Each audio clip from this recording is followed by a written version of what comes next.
Welcome to news wise. मैं हूं आरिफा नूर। नाजरीन, प्रोग्राम में आज सबसे पहले हम बात करेंगे मईशत के हवाले से, और ये करने की वजह जो है वो ख़ास तौर पे एक्सप्रेस ट्रिब्यून में जो ताज़ा तरीन स्टोरी छपी है IMF टारगेट्स के हवाले से। शहबाज राना साहब की जो ये ख़बर है, इसके मुताबिक ये कहा गया है कि पाकिस्तान के लिए जो 5 की शराइत IMF ने रखी थी और उन सब शराइत का ताल्लुक फिस्कल टारगेट से था, यानी कि ख़र्चे और जो रेवेन्यू इकट्ठा करना होता है उस हवाले से था। उसमें से पाकिस्तान ने सिर्फ 2 टारगेट्स को मीट किया है, बाकी 3 जो हैं वो पाकिस्तान मीट नहीं कर पाया। मगर ये बावजूद इसके स्टोरी में ये कहा गया कि कोई ख़ास ख़तरा नहीं है, जो मुज़ाकरात होंगे IMF से या प्रोग्राम आगे चलेगा उसमें कोई मसला तो नहीं होगा।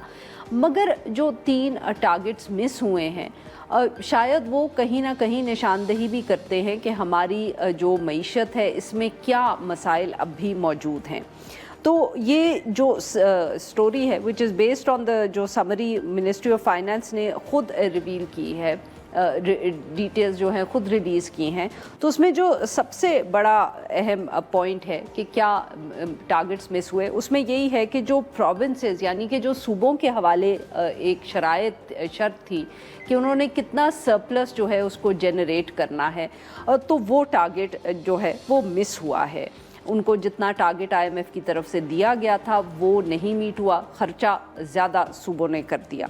इसके साथ साथ जो FPR को भी टारगेट दिया गया था कि उन्होंने टोटल रेवेन्यू कितना 12.3 ट्रिलियन कलेक्ट करना है, वो भी नहीं वो कर पाए। और साथ के साथ उनसे ये भी उनके ऊपर शर्त थी कि वो 50 बिलियन रुपए जो है रिटेलर्स से इकट्ठे करेंगे। ताजिर दोस्त स्कीम, जिसका हम पिछले बजट के करीब बहुत ज़िक्र सुनते थे, वो भी नहीं मुकम्मल हुआ। बट ओवरऑल ये मसला इतना नहीं रहेगा, क्योंकि स्टोरी के मुताबिक जो सबसे बड़ी शर्त थी और वो प्राइमरी बजट सरप्लस की, वो पूरी हुई है। अब ये जो तीनों इश्यूज़ हैं ये ख़ास तौर पे काफ़ी अहम है। एक वही बात कि जब भी FPR के टारगेट का जिक्र आएगा कि वो मीट हुआ या नहीं हुआ, तो शिकायत ये होगी कि जो भी टारगेट्स कलेक्ट हो रहे हैं या नहीं कलेक्ट हो रहे, वो एक बहुत जो हमारी टैक्स बेस है वो बहुत नैरो है। इस दफ़े भी ये शिकायत रही, पिछले साल भी रही, कि ज़्यादा जो बोझ डला है ये इन सब टैक्सेस का, ख़ास तौर पे वो जो सैलरीड तबका है यानी कि तनख्वाहदार तबका है उससे कलेक्ट किया जा रहा है। इसके साथ साथ ये भी तनकीद रही है इस हुकूमत पे कि वो इसको ब्रॉडन नहीं कर पाए। ख़ास तौर पे जो एक ट्रेडर्स क्लास है उसका ताल्लुक़ भी देखा जाता है PMLN से, कि वो उनकी बहुत एक कह सकते हैं मजबूत कोर सपोर्ट है, उनका वोटर है, वो उनको भी नाराज़ नहीं करना चाहते। तो इसलिए जितनी भी कोशिश होगी, जितना भी दबाव होगा IMF से, ज़्यादा दबाव डाला नहीं जाएगा ट्रेडर्स पे ये। और फिर जो तीसरा इशू है वो भी बहुत अहम है कि सूबों के पास कितने पैसे उन्होंने खर्च करने थे या उनको जो सरप्लस का कहा गया था वो पूरा नहीं हुआ। स्टोरी में कहा गया कि ख़ास तौर पर पिछले चंद महीनों में बहुत ज़्यादा खर्चे जो हैं सूबों ने बढ़ा दिए हैं। अब कहानी में ये भी बताया गया कि इस वक्त जो पंजाब है उसके डेवलपमेंट सेक्टर पे जो खर्चे हैं वो तकरीबन वफाक के बराबर हैं। अब यहाँ ये बहस की जा रही है और की जा सकती भी है कि ये खर्चे जो हैं ये किसको करने चाहिए, क्या डेवलपमेंट के ऊपर वफाक को खर्चे करने भी चाहिए कि नहीं, या सिर्फ सूबों की ज़िम्मेदारी है। मगर पाकिस्तान के अंदर मसला ये है कि एक तरफ जहाँ बहुत से फ़ंड्स जो हैं वो सूबों की तरफ डाइवर्ट भी कर दिए गए हैं, मगर इसके बावजूद वफाक जो है वो अब भी डेवलपमेंट सेक्टर के हवाले से या डेवलपमेंट स्कीम्स के हवाले से बहुत ज़्यादा ख़र्चा जो है वो कर रहा है। इस मसले का हल क्या है? ये IMF अगर जिसको हम कह सकते हैं कि IMF हमारी ये जो बुरी आदतें हैं, शायद जिनमें से एक ये भी है, ख़र्चा कहाँ होना चाहिए और किसको करना चाहिए, उसको ठीक नहीं कर सका, तो फिर व्हाट इज़ द सॉल्यूशन? और ये आजकल सवाल शायद इसलिए भी बहुत अहम है क्योंकि पाकिस्तान में बहुत गुफ्तगू हो रही है कि NFC अवार्ड जो है उसको रीनेगोशिएट किया जाएगा या करना चाहिए, उसके बग़ैर मुल्क की जो मईशत है उसको हम ठीक नहीं कर पाएंगे। इस कहानी में भी इसका जिक्र है कि जो प्लानिंग मिनिस्टर है एहसन इकबाल साहब, उन्होंने वज़ीर आज़म से ये उनको तजवीज़ दी है कि वो NFC अवार्ड जो है इसमें कोई तब्दीली करें, चाहे वो है in terms of the funds कि किस सूबे को कितने पैसे जाते हैं, वफाक के पास कितने रहते हैं, या ये कि उनके लिए भी कोई टारगेट्स क्रिएट किए जाएं कि अगर वो पैसे खर्च कर रहे हैं तो वो किस चीज़ पर कर रहे हैं। तो ये जो बहस है ये जारी ही है और IMF के प्रोग्राम में हो सकता है कि इसका कोई हल भी निकले। तो इस इशू पे बात करने के लिए आज हमारे मौजूद हैं स्टूडियो में सनाउल्लाह खान साहब, हमारे कॉलीग हैं, चीफ रिपोर्टर हैं डॉन न्यूज़ इस्लामाबाद। हमें ज्वाइन किया है डॉक्टर साजिद अमीन साहब ने, बहुत गहरी नज़र रखते हैं ये माशी अमूर पर। और हमारे साथ मौजूद है अमार हबीब खान साहब, माहिर मईशत ये भी हैं, ख़ास तौर पे एनर्जी के इश्यूज़ पे। तो इन तीन मेहमानों से हम गुफ्तगू करेंगे। पहले अगर मैं डॉक्टर साजिद अमीन साहब से गुफ्तगू का आगाज़ करूँ, डॉक्टर साहब, अब 3 टारगेट्स बकौल एक्सप्रेस ट्रिब्यून की स्टोरी के मिस हुए हैं मगर कोई ख़ास ख़तरा नहीं है।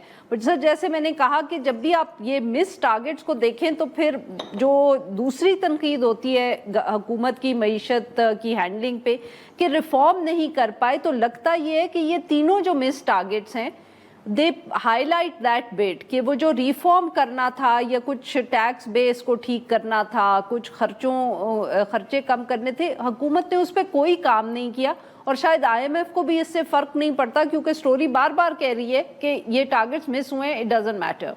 जी आरफा, बहुत शुक्रिया। मेरा ख्याल है मेरे नज़दीक जब मैं इस रिपोर्ट को पढ़ रहा था या जब ये समरी रिलीज़ हुई तो उसको देख रहा था, तो जो सबसे बड़ा अहम जो पॉइंट था जो हमारे ओवरऑल सिस्टम की इनएफिशिएंसीज को शो करता है, वो ताजर दोस्त जो हमारी स्कीम है उससे हम 50 बिलियन का भी टारगेट पूरा नहीं कर पाए। एक तो ये टारगेट पाकिस्तान जैसे इकानमी में बहुत थोड़ा टारगेट था, बहुत ही लो लेवल पे था और हमने उसको भी मिस कर दिया। तो मुझे लगता है ये जो हमारी कैपेसिटी है या एबिलिटी है to expand tax net to wholesale और रिटेलर्स और ट्रेडर्स, वो मुझे लगता है बहुत बुरी तरह से एक्सपोज हुई है इस नंबर में। तो ये मेरे लिए सबसे बड़ा वरीसम पॉइंट था कि हम कैसे टैक्स बेस को इंक्रीज कर पाएंगे अगर हम 50 बिलियन का एक बहुत छोटा सा टारगेट भी जो है वो अचीव नहीं कर पाएंगे। ओवरऑल शायद इसका इम्पैक्ट जैसे स्टोरी भी कह रही है वो शायद इसलिए नहीं होगा कि हमने जो प्राइमरी सरप्लस देना था IMF को वो हमने उससे ज़्यादा दिया है जो एक्सपेक्टेड था। हमने 2.4% ऑफ GDP दे दिया है, अराउंड 2.7 ट्रिलियन है। सूबों ने जो टैक्स का टारगेट रखा गया था वो मीट किया है। एक्सपेंडिचर ज़्यादा हो गई जिसकी वजह से वो सरप्लस में कमी हुई, बट ओवरऑल ये सरप्लस ही रहा है। कोई तकरीबन 280 बिलियन की करीब शॉर्टफॉल है जो हमने रखा हुआ था। तो शायद नेगोशिएशंस पे इसका को बहुत ज़्यादा फ़र्क जो है वो ना आए। इसी तरह हमारा जो फिस्कल डेफिसिट है वो कम हुआ है 2023-24 की निस्बत 24-25 में 5.9% ऑफ GDP से 5.4 पे आ गया है। लेकिन अगेन जैसे मैंने कहा कि सबसे बड़ा सवाल जो हमारे रिफॉर्म्स कैपेसिटी पे है वो 50 बिलियन का टारगेट भी पूरा ना कर पाना है। ये आई थिंक बड़ा क्वेश्चन है एक हमारे रिफॉर्म्स की एबिलिटी के लिए। अमार साहब, अगर इसी पॉइंट को आगे बढ़ाएं जो साजिद साहब ने भी बात की, तो इसका तो सर एक मतलब यही समझ आता है कि जो इस वक्त बोझ डाला गया, चाहे वो तनख्वाहदार तबका है, साथ में कॉर्पोरेट सेक्टर की तरफ से भी शिकायत आती हैं कि उनके ऊपर भी बहुत ज़्यादा बोझ डाल दिया गया, कि इसको हम तब्दील होते हुए शायद अगले साल भी ना देखें। हुकूमत हर दफ़े हमें ये तसल्ली देती है कि नहीं जी वो बस हम ज़रा मामलात ठीक कर लें तो फिर हम टैक्सेस भी कम करेंगे। वज़ीर आज़म साहब का भी स्टेटमेंट आती रहती है हर बजट से पहले कि वो चाहते हैं कि तनख्वाहदार तबके पे बोझ कम हो, पर अगर यही हालात रहे तो शायद अगले साल भी ये मामलात यहीं रहेंगे, इसी तरह रहेंगे। देखें, पोजीशन ऐसी आ गई है कि टैक्स कम अब नहीं हो सकते। वो इसलिए नहीं हो सके क्योंकि हमारे अखराजात जो है वो बहुत ज्यादा बढ़ गए हैं। अब अखराजात क्यों बढ़े हैं? जैसे कि सूबों को एक एलोकेशन हो जाती है, ठीक है, हम तकरीबन 56% जो है वो सूबों को एलोकेशन हो जाती है। उससे फिर क्या होता है कि हर साल आपने करनी ही है एलोकेशन, चाहे कुछ भी हो जाए। अब वो अखराजात को पूरा करने के लिए आमदन भी तो कहीं से चाहिए ना हमें। जब तक आमदन नहीं मिलेगी तो अखराजात कैसे कवर होंगे? और आमदन के लिए जो है आपने टैक्स बढ़ाना है। تو جب تک یہ NFC کا فارمولا تبدیل نہیں ہوگا، اس میں ایڈجسٹمنٹ نہیں ہوگی، ٹیکس ریڈیوس نہیں ہو سکتے، اور ٹیکس بڑھانے سے آگے پرابلم اب یہ ہوگی کہ آپ کی معیشت بالکل رک گئی ہے، کیونکہ کارپوریٹ ٹیکس ریٹ اتنا زیادہ ہے، کوئی فارملی بزنس کام کرنے کو تیار ہی نہیں ہے، جو بھی کام ہو رہا ہے وہ انفارمل کام ہو رہا ہے. تو آپ نے ٹیکس ریٹ گرانے پڑیں گے اگر کسی بھی قسم کی آپ کو اکنامک ایکٹیویٹی چاہیے. اور جو ابھی طریقہ کار ہے جس میں فیڈرل اور پروونشل کا سپلٹ چل رہا ہے، اس سلسلے میں آپ ٹیکس گرا ہی نہیں سکتے. تو دونوں کو جو ہے صوبوں کو اور فیڈرل کو ساتھ بیٹھ کے کوئی دیکھنا پڑے گا کہ ہم جو خسارہ ہوتا ہے اس کو کس طرح ریڈیوس کریں آگے جا کے، کس طرح اخراجات جو ہیں جو پروونسز کے پاس ہیں وہ ریڈیوس ہوں تاکہ یہ ساری چیزیں مینج ہو سکیں، ورنہ ہمارے ٹیکس بڑھتے رہیں گے اور معیشت جو ہے وہ یہ 2-2.5% سے زیادہ نہیں بڑھ پائے گی آگے.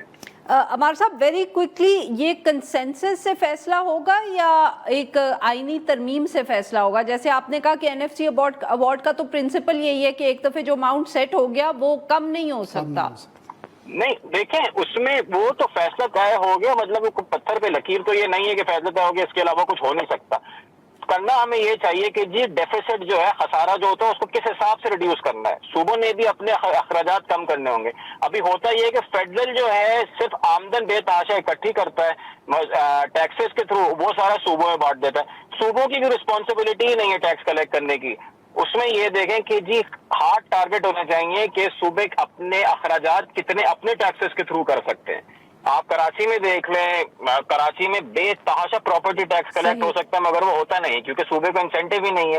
بہت ساری ایسی چیزیں جس کو پروونس جو ہے وہ کر سکتا ہے مگر اس کے پاس انسینٹیو ہی نہیں ہے کرنے کا، کیونکہ جب فیڈرل سے آ جاتا ہے تو وہ کیوں بادر کرے گا کرنے کے لیے. تو ضروری ہے کہ صوبے جو ہیں دے اسٹیپ اپ، ورنہ اس طرح چلتا رہا 2-2.5% سے زیادہ ہماری گروتھ نہیں آ سکتی کبھی بھی. یہی ثناء اللہ صاحب جو بات اب عمار صاحب نے کی کہ NFC کو دیکھنا پڑے گا. اب NFC کو دیکھنے کے بہت سے طریقے ہیں نا، جیسے انہوں نے ابھی بات کی کہ ذمہ داری بھی تو بانٹی جا سکتی ہے. اس کا یہ مطلب تو نہیں ہے صرف کیونکہ NFC کی یا 18ویں ترمیم کی بات کریں تو سب لوگ سمجھتے ہیں کہ صوبوں سے آپ پیسے واپس لے لیں گے، پر اور طریقے بھی تو ہیں. ان کی ذمہ داری بھی بڑھائی جا سکتی ہے، کچھ خرچے بھی ان تک شفٹ کیے جا سکتے ہیں. What is the discussion? مطلب کہ جب یہ ہم سٹوری میں بھی پڑھتے ہیں، آپ بھی سنتے ہوں گے کہ احسن اقبال صاحب نے وزیر اعظم صاحب سے یہ بات کی یا کہیں اور یہ گفتگو ہوئی، تو وہ کن پیرامیٹرز میں گفتگو ہو رہی ہے؟ شکریہ میڈم. ایک تو ایشو یہ ہے کہ ہمیں یہ دیکھنا پڑے گا، جب 18 امینڈمنٹ ہوئی نا اس وقت یہ طے کیا گیا، کیونکہ سارے جو سبجیکٹ تھے وہ ڈیوالو ہو گئے، صوبوں کے پاس چلے گئے، اور یہ طے ہوا کہ ان کا شیئر بھی بڑھے گا. وہ 56 نہیں ہے، وہ تقریباً 58% سے بھی بڑھ جاتا ہے. اب ایشو یہ ہے کہ وہ سبجیکٹ گئے نہیں آپ کے پاس، نہ آپ کے پاس ایکسپینڈیچر وہاں پہ گئے. آج بھی جس طرح آپ نے بتایا وفاقی حکومت صوبوں کے جو پروجیکٹ ہیں ڈیولپمنٹ کے وہ کر رہے ہیں. ارکان پارلیمنٹ کو ڈرنکنگ واٹر کے اور گلیاں بنانے کے لیے بھی 70-80 ارب روپے 100 ارب روپے ہر سال یہ دیتے ہیں، وفاق دیتی ہے. جی ارکان پارلیمنٹ کو، اور وہ پولیٹیکل بنیادوں پر دیے جاتے ہیں. پتہ ہے وہ ضرورت نہیں ہے اس کی. حالانکہ NFC کے تحت آپ کا ایک پروونشل NFC بھی ہے جس میں ہر ڈسٹرکٹ اور تحصیل کو ان کی آبادی کے حساب سے فنڈ جانے چاہیے، لیکن کوئی بھی صوبہ وفاق بھی وہ بلدیاتی الیکشن کرانے کو تیار نہیں ہے اور وہ پیسے اس طرح نہیں جاتے. یہ ایک ڈیفرنٹ قسم کی ڈیبیٹ ہے. ایشو یہ ہے، ہمارا ایشو کیا ہے اور یہ جو ہم نے ٹارگٹ آئے تھے یہ کیوں پورے نہیں ہوئے. دیکھیں میں تو سمجھتا ہوں کہ FBR نے جو ٹارگٹ اچیو کیا ہے، جو کلوز ہوا ہے سال، جس کی فسکل رپورٹ آپ بتا رہی ہیں، وہ 26% انکریز ہے ریونیو میں. وہ چھوٹا نہیں ہے. 12.3 کا ریوائز ٹارگٹ تھا، پہلے 12.9 تھا، اور 11.7 انہوں نے ٹریلین جو ہیں ریکور کیے ہیں. اور اس کو اگر آپ انفلیشن اور گروتھ کو شامل کر لیں تو یہ بہت زیادہ ہے. یہ لوگوں کی کمر ٹوٹ گئی ہے اس کی وجہ سے. اور صرف یہاں سے نہیں ٹوٹی، آپ دیکھ لیں آپ نے نان ٹیکس ریونیو میں کیا کیا ہے. نان ٹیکس ریونیو میں لاسٹ ایئر فائنینشیل ایئر میں 30% انکریز آیا ہے. اور آپ نے جو پیٹرولیم لیوی پہلے 6 سے 8 روپے لیٹر ہوتی تھی، پیٹرول پہ 6 روپے آپ کو یاد ہو، ڈیزل پہ 8 روپے لیٹر، آج پتہ ہے وہ کتنی ہے؟ 80 روپے پر لیٹر سے زیادہ ہے. آپ نے لوگوں کی کمر توڑ دی ہے. اور اس کا ہوا یہ کہ وہ 5.6 ٹریلین آپ نے نان ٹیکس ریونیو اکٹھا کیا. مجبوری ہے، نہیں کریں گے. اور اس میں سب سے بڑا مسئلہ کیا ہے، کیوں کر رہے ہیں یہ؟ اس کا سب سے بڑا مسئلہ ہے کہ تقریباً 9 ٹریلین آپ نے انٹرسٹ پیمنٹ کی ہے. یہ پاکستان دنیا کا واحد ملک ہے، شاید میں 20 سال سے دیکھ رہا ہوں کہ ہم کنزمپشن کے لیے ٹیکس لیتے ہیں. بالکل. آپ ٹیکس وہ لیں प्रोजेक्ट के लिए जिसका रेट ऑफ रिटर्न आपके इंटरेस्ट रेट से ज्यादा हो तो मैटर तो ही नहीं सर अब करता। किया है ना उन्होंने, पेट्रोल में को बलूचिस्तान में सड़क बनाने के लिए सर भी कोई पैसे नहीं, डाल वो दिए। वो उससे इसका कोई ताल्लुक नहीं है। अच्छा, वो अलग देखें है। वो कोई ताल्लुक नहीं है। बेसिकली आपको अपने एक्सपेंडिचर कम करने पड़ेंगे। 18 अमेंडमेंट के बाद वफाक में 4 से 5 वजारतों के अलावा ज़रूरत नहीं है। आपको 400-500 इदारे चलाने की ज़रूरत नहीं है। आपके पास वफाक में हज़ारों की तादाद में सरकारी गाड़ियाँ और फ्यूल चलते हैं, उनकी ज़रूरत नहीं है। एक एक सेक्रेटरी, फेडरल सेक्रेटरी और मिनिस्टर के पास 6-6, 8-8 गाड़ियों के काफ़िले हैं। ज़रूरत है? हमारा रोज़ मजाक बनता है, आप टीवी चैनल्स पे देखें, सोशल मीडिया पे रोज़ काफ़िले दिखाए जाते हैं। ठीक सर। इस तरीके से मुल्क नहीं चल सकते। और आप तो आप ये कह रहे हैं बेसिकली सर, जो आपकी बात मुझे समझ आई कि वफाकी हुकूमत के खर्चे कम करने की जरूरत जी वो है। एनएफसी भी रिवाइज इस तरह नहीं होगा। एनएफसी भी वो जो आप बात कह रही थी, आपको कॉन्स्टिट्यूशनल अमेंडमेंट लानी पड़ेगी। सूबों को बाई फोर्स बिठा के आपको फिस्कल पैक्ट करना पड़ेगा, सूबों के साथ भी और सियासी जमातों के साथ भी। बिल्कुल ठीक जी। नाज़रीन, यहाँ पे लेते हैं हम एक छोटी सी ब्रेक।